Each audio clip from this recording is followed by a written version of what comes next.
ನಮಸ್ಕಾರ ಎಲ್ಲರಿಗೂ. ಎಲ್ಲರದ್ದು ತಿಂಡಿ ಆಯಿತಾ? ಕೆಲಸ ಆಯಿತಾ? ಕೈಕಾಲು ಸ್ಟ್ರೈಟ್ ಬಿಡಿ. ಯಾರು ಏನೇ ಮಾಡಿಸಿದ್ರು, ಯಾರು ಕೆಟ್ಟದ್ದು ಬಯಸಿದ್ರು, ಯಾರು ಬೈದಿದ್ರು, ಯಾರು ಶಾಪ ಹಾಕಿದ್ರು ಎಲ್ಲ ಅವ್ರವ್ರಿಗೆ ಬ್ಯಾಕ್ ಫೈರ್ ಆಗಲಿ. ನನ್ನ ವೀಕ್ಷಕರಿಗೆ, ನನಗೆ ಎಲ್ಲ ಒಳ್ಳೆಯದಾಗಲಿ, ಯಾರು ಕೆಟ್ಟದಾಗಬಾರ್ದು. ದೇವ್ರನ್ನ ಅದನ್ನೇ ಕೇಳೋದು ನಾನು. ಹರ ಹರ ಮಹಾದೇವ್. ಓಂ ಕ್ರೀಂ ಕಾಲಿಕಾಯ ನಮಃ. ಜೈ ಮಮ್ಮ ಪಗ್ಲಾಮುಖಿ. ಜೈ ಹನುಮಾನ್. ಜೈ ಶ್ರೀರಾಮ್. ಇವತ್ತು ನಾನು ರೀಡಿಂಗ್ ಮಾಡಬಾರ್ದು ಅಂತ ಇದ್ದೆ, ಆದರೆ ಸಡನ್ನಾಗಿ ದೇವರು ನನಗೆ ತುಂಬ ಇಂಟ್ಯೂಷನ್ ಕೊಡ್ತಿದ್ದ. ನೀನು ಮಾಡಲೇಬೇಕು, ಯಾರಿಗೋ ಏನೋ ಹೇಳಲೇಬೇಕು. ಅದು ಯಾರಿಗೆ ಅಂತ ಗೊತ್ತಿಲ್ಲ. ಯಾರಿಗೆ ರೆಸೊನೇಟ್ ಆಗುತ್ತೆ ಅವರು ತಗೊಳ್ಳಿ, ಇಲ್ಲ ಅನ್ನೋರು ತಲೆ ಕೆಡಿಸ್ಕೊಳಕ್ಕೆ ಹೋಗ್ಬೇಡಿ, ಬಿಟ್ಟಾಕಿ. ನೀವು ಹೆಂಗಸಾದರೂ ಆಗಿರ್ಬೋದು, ಗಂಡಸರಾದರೂ ಆಗಿರ್ಬೋದು, ಯಾರಿಗೆ ಅದು ನಡೀತಾ ಇದೆ ಅವ್ರಿಗೆ ಗೊತ್ತಾಗತ್ತೆ ಏನು ಅಂತ ಅಂದ್ಬಿಟ್ಟು. ನೀವು ಚಿಕ್ಕ ವಯಸ್ಸಿಂದ ತುಂಬ ಕಷ್ಟಪಟ್ಕೊಂಡು ಬಂದಿದ್ದೀರ. ಅಂದರೆ ಚಿಕ್ಕ ವಯಸ್ಸಿಂದನೇ ನೀವು ಕೆಲಸಕ್ಕೆ ಹೋಗಿ ದುಡ್ಡು ಸಂಪಾದನೆ ಮಾಡೋಕ್ಕೆ ಅಂತ ಹೋಗಿ ಚೆನ್ನಾಗಿ ಸಂಪಾದನೆ ಮಾಡ್ತಾಯಿದ್ದೀರ. ಎಲ್ಲ ಚೆನ್ನಾಗೂ ಆಗುತ್ತೆ, ಮುಂದೆನೂ ಚೆನ್ನಾಗೇ ಇರ್ತೀರ. ಆದರೆ ಆವಾಗಿಂದ ನೀವು ಬೈಸ್ಕೊಂಡು ಹೊಡೆಸ್ಕೊಂಡು ಮನೆಯಲ್ಲಿ ಬೇರೆಯವ್ರ ಹತ್ರ ಬೇರೆಯವರೆಲ್ಲ ನಿಮಗೆ ಆಡಿಕೊಂಡು ಏನೇನೋ ಅಂದು ಎಲ್ಲ ಮಾಡಿನೂ ನೀವು ಯಾರು ಏನು ಬೇಕಾದ್ರೆ ಅನ್ನಲಿ ಅಂತ ಅಂದ್ಬಿಟ್ಟು ಕೆಲಸಕ್ಕೆ ಸೇರಿ ಸಂಪಾದನೆ ಮಾಡಿ ನಿಮ್ಮ ಫ್ಯಾಮಿಲಿನ ನೀವು ನೋಡ್ಕೋತಾ ಇದ್ದೀರಾ. ಎಲ್ಲರನ್ನೂ ಯಾರಿಗೂ ಏನೂ ಕಮ್ಮಿ ಇಲ್ಲದಿರೋ ಥರ ನೋಡ್ಕೋತಾ ಇದ್ದೀರಾ. ನನಗಂತೂ ತುಂಬ ಸಂತೋಷ ಇದನ್ನು ನೋಡ್ಬಿಟ್ಟು. ಹಾಗೆ ಚೆನ್ನಾಗೇ ಇರಿ, ಚೆನ್ನಾಗಿ ಸಂಪಾದನೆ ಮಾಡಿ. ಆದರೆ ಮಧ್ಯ ಏನಾಗಿದೆ ಅಂದರೆ ನಿಮ್ಮ ಮನೇಲಿ ಆಸ್ತಿಗೋಸ್ಕರ ಜಗಳ ಆಗಿದೆ. ಆಸ್ತಿಗೋಸ್ಕರ ವಿಪರೀತ ಜಗಳ ಆಗಿದೆ. ಆವಾಗ ನೀವು ಕೆಲವೆಲ್ಲ ಮಾತಾಡ್ಬಿಟ್ಟಿದ್ದೀರಾ. ನೀವೇನು ಮಾಡಿಲ್ಲದೆ ಇದ್ರೂ ಬರೀ ಮಾತಾಡಿದ್ದೀರಾ ಅಷ್ಟೇ. ಕೊಡಲ್ಲ ಅಂತನೋ ಕೊಡ್ತೀರಾ ಅಂತನೋ ಅಥವಾ ಏನಂತ ಮಾತಾಡಿದ್ದೀರಾ ಅಂತ ನಿಮಗೆ ಗೊತ್ತಿರುತ್ತೆ.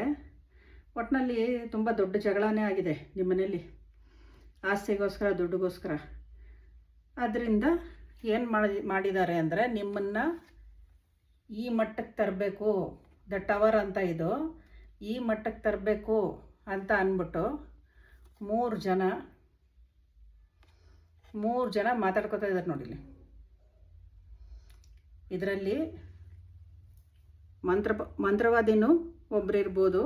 ಇದರಲ್ಲಿ ಒಟ್ಟು 2 ಗಂಡಸರು, 1 ಹೆಂಗಸರು ಇದ್ದಾರೆ. ಆಯಿತಾ? ಅವರು ಮಾತಾಡ್ಕೋತಾ ಇದ್ದಾರೆ. ಮೋಸ್ಟ್ಲಿ ಒಂದು ಗಂಡಸು ಒಂದು ಹೆಂಗಸು ಹೋಗ್ಬಿಟ್ಟು ಮಂತ್ರವಾದಿ ಹತ್ರ ಹೇಳ್ತಾ ಇದ್ದಾರೆ ಅಂತ ಕಾಣುತ್ತೆ. ಈ ಥರ ಆಗಿದೆ, ಇವ್ರಿಗೇನಾದ್ರು ಮಾಡಬೇಕು. ಅವ್ರು ತುಂಬ ಚೆನ್ನಾಗಿದ್ದಾರೆ, ಏನು ಯೋಚನೆ ಇಲ್ಲದೇ ನಗ್ತಾ ಚೆನ್ನಾಗಿದ್ದಾರೆ, ಸಂತೋಷವಾಗಿ ಸಂಸಾರದ ಜೊತೆ. ಅವ್ರ ಸಂಸಾರ ಹಾಳು ಮಾಡಬೇಕು, ಈ ಥರ ಮಾಡಬೇಕು ಅಂತ ಹೇಳ್ತಾ ಇದ್ದಾರೆ ಅವರು. ಆದರೆ ಮಂತ್ರವಾದಿ ಹೇಳ್ತಾ ಇದ್ದಾನೆ, ಇಲ್ಲ ಅವ್ರಿಗೆ ಏಂಜಲ್ದು ಆಶೀರ್ವಾದ ಇದೆ, ಅದನ್ನು ನಾನು ಮಾಡೋಕ್ಕಾಗೋದಿಲ್ಲ ಅಂತ. ಇಲ್ಲ ನೀವು ಮಾಡಲೇಬೇಕು, ಏನೇ ಆಗಲಿ ನೀವು ಅವ್ರಿಗೆ ಏನಾದ್ರು ಒಂದು ಮಾಡಬೇಕು. ಅಥವಾ ಅವರ ಹೆಲ್ತನ್ನೇ ಹಾಳು ಮಾಡಿಬಿಡ್ಬೇಕು, ಅಥವಾ ಅವ್ರ ಆಸ್ತಿನೇ ಹಾಳು ಮಾಡಿಬಿಡ್ಬೇಕು. ಅವ್ರ ಸಂಪಾದನೆ ಇದೆಯಲ್ಲ, ಸಂಪಾದಿಸ್ತಿರೋದನ್ನ ಹಾಳು ಮಾಡಬೇಕು, ಏನಾದ್ರು ಒಂದು ಮಾಡಬೇಕು. ಅಥವಾ ಅವ್ರಿಗಲ್ದರೆ ಅವ್ರ ಮನೇಲಿ ಯಾರು ಇದ್ದಾರಲ್ಲ, ಅವರು ಯಾರಿದ್ರು ಅವ್ರಿಗೆ ಏನಾರು ಒಂದು ಮಾಡಬೇಕು ಅಂತ ಹಠ ಮಾಡ್ತಾ ಇದ್ದಾರೆ. ಅದಕ್ಕೆ ಅವನು ಇವಾಗ ಸದ್ಯದಲ್ಲಿ ಒಪ್ಕೊಂಡಿದ್ದಾನೆ ಮಾಡ್ತೀನಿ ಅಂತ. ಆದರೆ ನಾನು ಹೇಳೋದೇನೆಂದರೆ, ನಿಮಗೆ ಏಂಜಲ್ದು, ಗಂಡ ಹೆಂಡ್ತಿರಿಗೆ ಏಂಜಲ್ದು ಆಶೀರ್ವಾದ ಇದೆ. ಏಂಜಲ್ ಆಶೀರ್ವಾದ ಅಂತ ಅಂದಮೇಲೆ ಎಲ್ಲ ದೇವ್ರದ್ದು ಆಶೀರ್ವಾದ ಇರುತ್ತೆ. ಓಕೆನಾ? ನೀವು ಯಾವ ದೇವ್ರನ್ನ ನಂಬಿದ್ದೀರಾ, ನಿಮ್ಮ ಮನೆ ದೇವರು, ಅವ್ರದ್ದೆಲ್ಲ ಆಶೀರ್ವಾದ ನಿಮ್ಮ ಮೇಲಿರುತ್ತೆ. ನಿಮ್ಗೆ ಯಾರೂ ಏನೂ ಮಾಡೋಕ್ಕಾಗೋದಿಲ್ಲ, ಏನೋ ಹೆದರ್ಕೋಬೇಡಿ. ಆದರೂ ಒಂದು ಸ್ವಲ್ಪ ನೋಡ್ಕೋತಾ ಇರಿ. ನಿಮ್ಮ ಮನೇಲಿ ಯಾರಿಗಾರು ಏನಾರು ಆಗ್ತಾ ಇದ್ದರೆ ತಕ್ಷಣವೇ ಡಾಕ್ಟ್ರ್ ಹತ್ರ ಕರ್ಕೊಂಡೋಗಿ ನಿಮಗೆ ಈ ಶಿವ ಒಳ್ಳೇದು ಮಾಡ್ತಾನೆ. ನೀವು ತುಂಬ ಬ್ಯಾಲೆನ್ಸಲ್ಲಿದ್ದೀರಾ. ಎಷ್ಟೇ ಜಗಳ ಆಗಿದ್ರೂ ನಿಮ್ಮ ಫ್ಯಾಮಿಲಿ ಒಳಗೊಳಗೆ, ಅಂದರೆ ಜಗಳ ಆಗಿರೋದು ನಿಮ್ಮ ಮನೇಲಲ್ಲ, ನಿಮ್ಮ ಫ್ಯಾಮಿಲಿಯವರು, ಅದೇ ಚಿಕ್ಕಪ್ಪ ದೊಡ್ಡಪ್ಪನ ಮಕ್ಕಳು, ನಿಮ್ಮ ಸೋದರತ್ತೆ ಸೋದರ ಮಾವನ ಮಕ್ಕಳು, ಆ ಥರ ಜಗಳ ಆಗಿರೋದು. ಏನೇ ಜಗಳ ಆಗಿದ್ರೂ ನೀವು ಮಾತ್ರ ಫುಲ್ ಬ್ಯಾಲೆನ್ಸಲ್ಲಿದ್ದೀರಾ, ತುಂಬ ಖುಷಿಯಾಗಿದ್ದೀರಾ. ನೀವು ಸಂಪಾದನೆ ಮಾಡಿದ್ರಲ್ಲಿ ನೀವು ತುಂಬ ಚೆನ್ನಾಗಿದ್ದೀರಾ. ಅದರಿಂದ ನೀವು ತಲೆನೇ ಕೆಡಿಸ್ಕೊಂಡಿಲ್ಲ. ಆದರೆ ಅವರು ಕೆಡಿಸ್ಕೊಂಡ್ಬಿಟ್ಟಿದ್ದಾರೆ ತಲೆನ. ಅದಕ್ಕೆ ಮಂತ್ರವಾದಿಗೆ ಹೇಳಿ ಎಲ್ಲ ಇದು ಮಾಡಿಸ್ತಾ ಇದ್ದಾರೆ. ಅದರಿಂದ ಜೋಪಾನ. ಆಮೇಲೆ ಸ್ಪೆಲ್ಸ್ ಮಾಡ್ತಾರೆ ಮನೇಲೇ ಕೂತ್ಕೊಂಡು ಅವರೇನೆ. ಅಂದರೆ ನಿಮಗೆ ಕೂತ್ಕೊಂಡು ನಿಮಗೆ ಶಾಪ್ ಹಾಕೋದು, ಇದೇ ಥರ ಆಗಬೇಕು, ಅವ್ರು ಇದೇ ಥರ ಆಗಬೇಕು, ಇದೇ ಥರ ಆಗಬೇಕು. ದಯವಿಟ್ಟು ನೀವು ದೃಷ್ಟಿ ತೆಕ್ಕೊಳ್ಳಿ, ದಿನ ತೆಕ್ಕೊಳ್ಳಿ. ಈ ಹುಣ್ಣಿಮೆ ಬರುತ್ತಲ್ಲ, ನೆಕ್ಸ್ಟು ಹುಣ್ಣಿಮೆ ತನಕನೂ ದಿನ ದೃಷ್ಟಿ ತೆಕ್ಕೊಳ್ಳಿ. ಸಾಸಿವೆ ಉಪ್ಪು ಎರಡನ್ನೂ ತೊಗೊಂಡು ಕಪ್ ಸಾಸಿವೆ ದೃಷ್ಟಿ ತೆಕ್ಕೊಂಡು ಇದರಲ್ಲಿ ಫ್ಲಶ್ ಮಾಡಿಬಿಡಿ, ಲೆಟ್ರಿನಲ್ಲಿ. ರಾತ್ರಿ ಮನೆಗೆ ಬಂದಮೇಲೆ ದೃಷ್ಟಿ ತೆಗೀರಿ, ತೆಕ್ಕೊಂಡು ಫ್ಲಶ್ ಮಾಡಿಬಿಡಿ.